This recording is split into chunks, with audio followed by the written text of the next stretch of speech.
मेरे इस वीडियो में आपका स्वागत है। हम इस वीडियो में बात करेंगे भोजपुरी के कलाकार सुपरस्टार कहे जाने वाले खेसारी लाल यादव के एक गाने के बारे में, जिस गाने का नाम है ए पिया। ये गाने का रिव्यू करेंगे, कैसा गाना रहा, कैसा व्यूज प्राप्त किया, क्या व्यूज प्राप्त किया या फ्लॉप हुआ, इस गाने का पूरा वीडियो में डिटेल्स में चर्चा होगी और कुछ भोजपुरी का न्यूज भी आपको सामने हम प्रस्तुत करेंगे। तो सबसे पहले हम खेसारी लाल के गाने के कुछ बताते हैं कि खेसारी लाल यादव के आवाज़ में और करिश्मा कंकर के आवाज़ में ये गाना आया है, जो कि ए पिया। जो उनकी गाना के कुछ हेडलाइंस सुन लीजिए। जो नाम एंजल लीजा बाड़ी एक्ट्रेस एंजल लीजा, हम फर्स्ट बार नाम सुनाते हैं, फर्स्ट बार क्या देखते हैं। तो गाना के कुछ हेडलाइन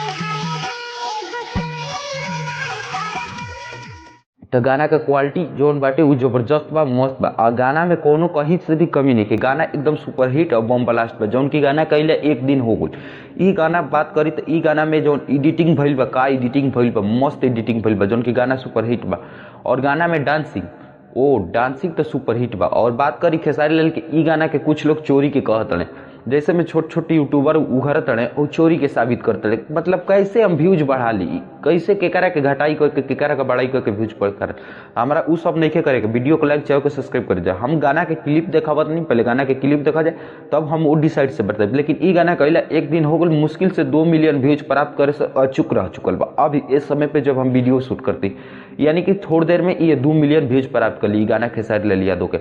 आई गाना खेसारी लाल यादव के यानी कि मकर संक्रांति के सुपर हिट गाना हुई। अगर एक घड़ी बाज गुल इस समय पे तो आप सब कैसन मानी जाए, ये वीडियो में बताई जाए। आज है मकर संक्रांति या कल है 14 के या 15 के, ये वीडियो में जरूर कमेंट बॉक्स में बता के जाइए।